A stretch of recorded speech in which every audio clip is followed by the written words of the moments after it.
अब कहाँ कुछ लालो गुल में नुमाया हो गई।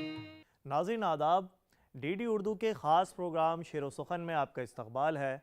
मैं हूं आपका मेज़बान सलमान सईद।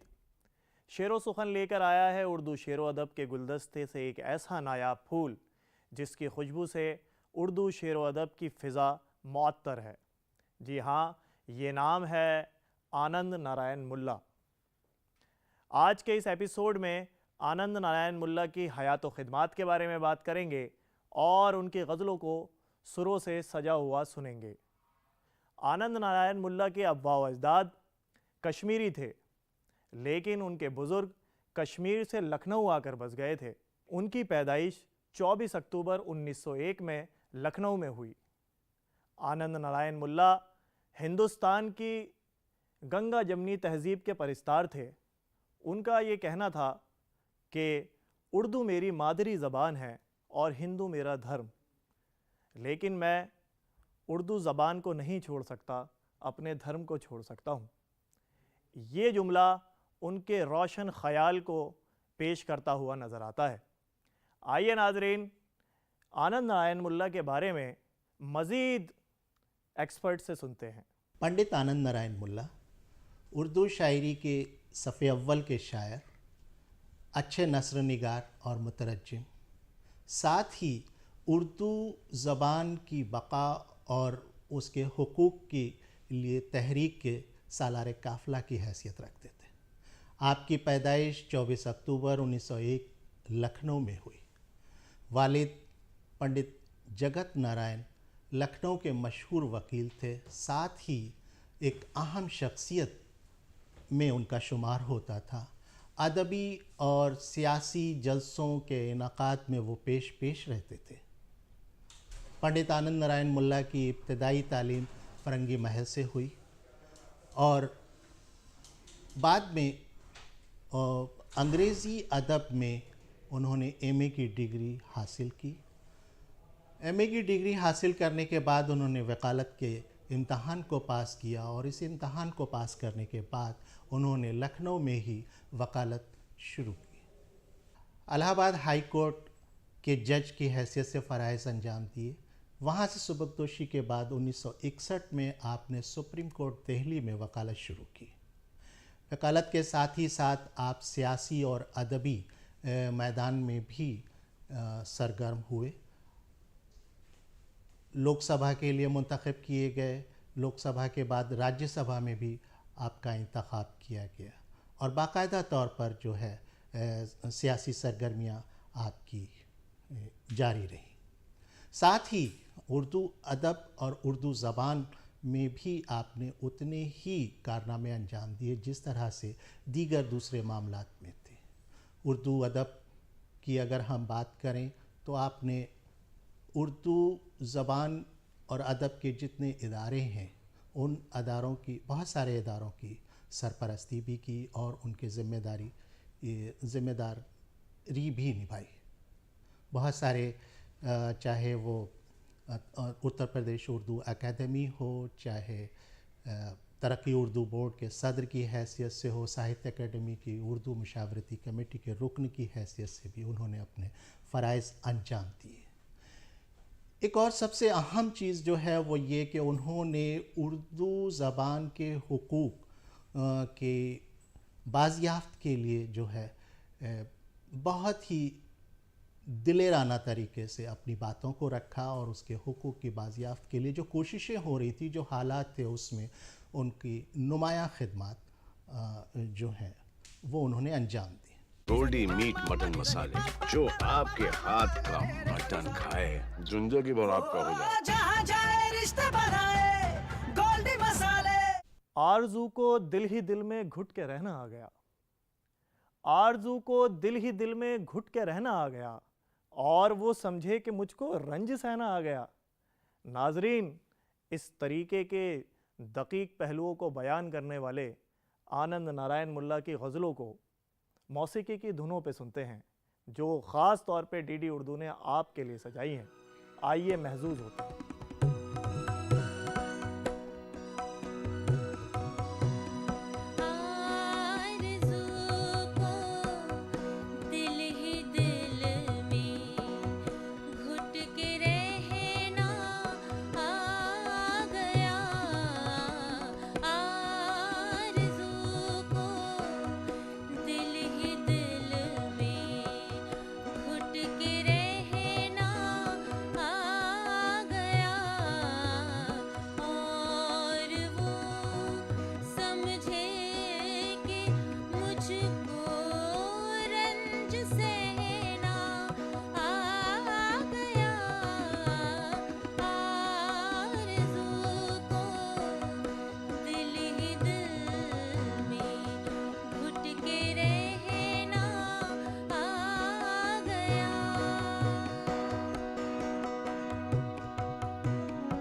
नाजरीन, आनंद नारायण मुल्ला अंग्रेज़ी से धीरे धीरे उर्दू की तरफ आ गए। उनकी शेरी सलाहियतों को निखारने में लखनऊ और लखनऊ के अदबी हलकों का बहुत बड़ा रोल रहा है। उनके शेरों में फ़लसफ़े के साथ साथ बड़े संजीदा पहलू निखर कर आते हैं। आनंद नारायण मुल्ला इक़बाल के पैरों थे और जो फ़लसफ़ा इक़बाल का था वही फ़लसफ़ा आनंद नारायण मुल्ला का भी नज़र आता है। उर्दू तहरीक और मुल्ला दोनों को एक ही नाम से जाना जाता है कि दोनों ही एक ही हैं, उर्दू तहरीक और पंडित आनंद नारायण मुल्ला। अपनी तकरीरों में भी वो अपनी इन जज्बात का इजहार करते थे। एक मर्तबा वो मशहूर वाक़या है जिसमें ये कहा जाता है कि उन्होंने कहा कि उर्दू मेरी मादरी ज़बान है, मैं मज़हब को छोड़ सकता हूँ, ज़ुबान को नहीं। इनके अलावा उन्होंने जो उर्दू अदब की ख़िदमत की उसमें बहुत सारे एजाज़ात से उनको नवाजा गया, चाहे वो फ़खरुद्दीन मेमोरियल इनाम हो, गालिब अवार्ड हो, इक़बाल सम्मान हो, हत्ता कि साहित्य अकेडमी इनाम से भी उनको नवाजा गया। 1997 में उनका इंतकाल दिल्ली में हुआ। उनकी तसानीफ़ नस्र में भी हैं और शायरी में भी। बुनियादी तौर पर उनको शायर की हैसियत से हम सब लोग याद करते हैं। अगर शायरी की बात की जाए तो ये वो दौर था जब लखनऊ में सफ़ी लखनवी, अज़ीज़ लखनवी, साकिब लखनवी जो है जैसे उस्ताद जो है शेर व शायरी कर रहे थे और उनसे लोग फैज़ हासिल कर रहे थे।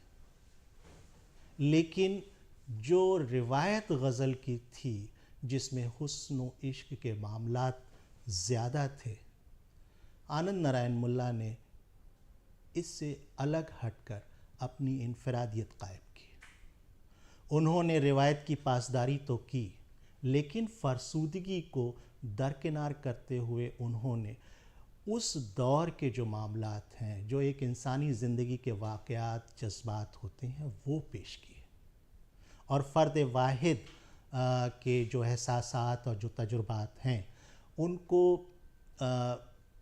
पेश करते हुए वो इस तरह का अंदाज़ इख्तियार करते हैं अपनी शायरी में कि वो सदाए बाज़ आम तमाम लोगों की जो है वो सदाए बाज़गश्त बन जाती है। दुनिया है ये किसी का ना इसमें कसूर था, दुनिया है ये किसी का ना इसमें कसूर था, दो दोस्तों का मिलके बिछड़ना ज़रूर था।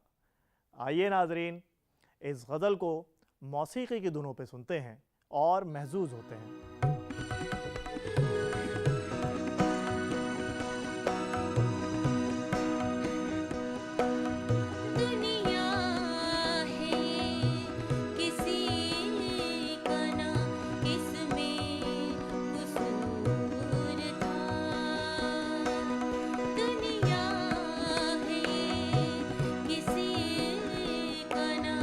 इसमें कसूर था।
मस्जिदों में तो हमने सुना ना नाम, जिक्र उसका महकदों में, जिक्र उसका महकदों में, मगर दूर दूर था, जिक्र उसका महकदों में, मगर दूर दूर था। दो दोस्तों का मिलके, दो दोस्तों का मिलके बिछड़ना जरूर था। दुनिया है ये किसी का ना इसमें कसूर था। दुनिया है ये किसी का ना इसमें कसूर था, इसमें कसूर था, इसमें कसूर था। नाजरीन, जुए शीर के अलावा आनंद नारायण मुल्ला के 4 मजमुआ कलाम मंजर आम पर आए और ये तमाम तसनीफ़ात आवाम तक बड़े पुरज़ोर तरीके से पहुँचाई गई। यहाँ तक कि तालीमी निसाब में भी आनंद नारायण मुल्ला को पढ़ाया जाता है। उनकी इस अदबी खिदमात के लिए उनको मुख्तलिफ़ अकादमियों ने एज़ाज़ व इनामात से नवाजा। तर्जुमे की जितनी खूबियाँ हम सब लोग गिनाते हैं कि उसमें ज़बान व बयान का इस्तेमाल कैसे होना चाहिए, या नस्र की जो जिस टारगेट लैंग्वेज में हम कर रहे हैं उससे अच्छी तरह से वाकफ़ियत होनी चाहिए, उस जो लफ्ज़ जिस ज़बान से हम ले रहे हैं सोर्स लैंग्वेज से, और जो हमारी टारगेट लैंग्वेज है उसका मुतबादिल वहाँ पर होना चाहिए। न सिर्फ वो बल्कि एक तरह से जितने ख़यालात जज्बात होते हैं वो सब के सब एक अच्छे तर्जुमे में शामिल हैं। और मुल्ला आनंद नारायण मुल्ला को ये शर्फ हासिल था और ये उनकी सलाहियत थी, क्योंकि उनको अंग्रेज़ी पर भी उतनी ही दस्तरस थी जितनी कि उर्दू में। और शुरू में तो उन्होंने शायरी अंग्रेज़ी में ही शुरू की थी, बाद में वो फिर उर्दू शायरी की तरफ मुतवज्जे हुए थे। तो तर्जुमे की ये तमाम खूबियाँ जो हैं वो उनके उसमें मौजूद हैं। उनके जो ख़िताबात हैं, उनके जो रेडियाई तकारीर हैं, उन तमाम को भी जो है एक मजमूए की शक्ल दी गई है, और वो फिर कुछ नस्र के बारे में के उन्वान से वो किताब शाये हुई। भूले से भी लब पर सुखन अपना नहीं आता, भूले से भी लब पर सुखन अपना नहीं आता, हाँ हाँ मुझे दुनिया में पनपना नहीं आता। नाजरीन, आनंद नारायण मुल्ला की गज़लों को मौसीकी की धुनों पर बखूबी पिरोया जा सकता है। आइए, डीडी उर्दू ने इस गज़ल को भी आपके लिए मौसीकी की धुनों पे सजाया है। लुत्फ़ अंदोज़ होते हैं। भूले से भी लब पर सुखन अपना नहीं आता,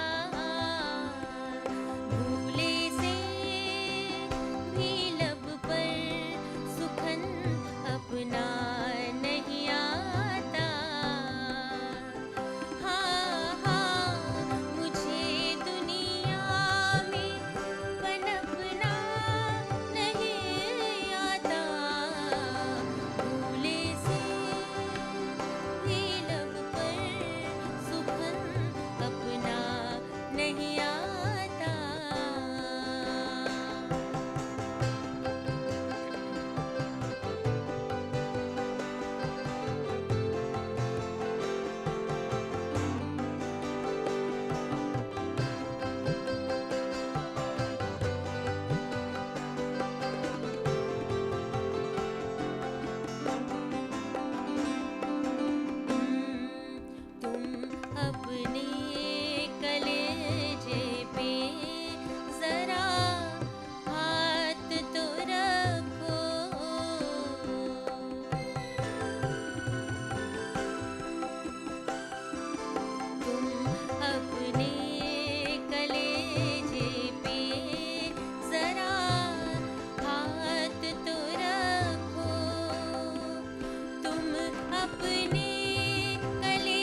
भी लब पर सुखन अपना नहीं आता,